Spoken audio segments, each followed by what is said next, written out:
perform a standing quad stretch, begin by having a stable surface like a chair next to you. Not everyone will need this, but most of you, in order to really focus on the stretch, it'll be good to have something to stabilize yourself. So from this position, you then want to bring your foot up towards your bottom, all right?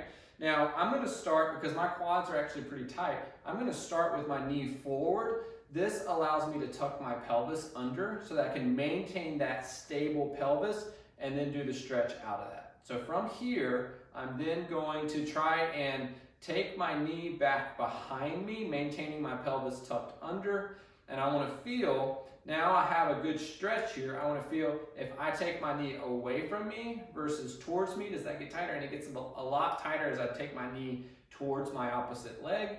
And now I also wanna test if I take my foot out versus if I take my foot in, which one makes that tighter? And actually taking my foot out, knee towards the opposite leg, and extension is what winds this up the most.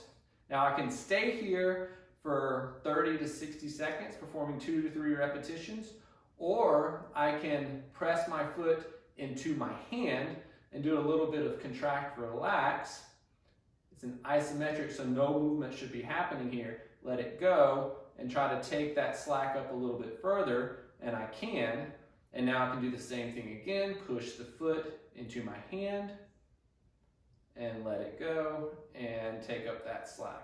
Now, you want your upper body to not be excessively side bending if you can help it. I'm a little bit side bent here, and I should be trying to be as upright and straight as I possibly can.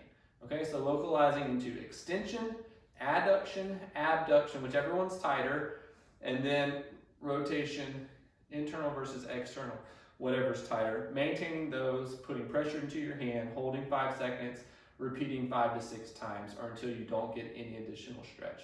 That is the standing quad stretch.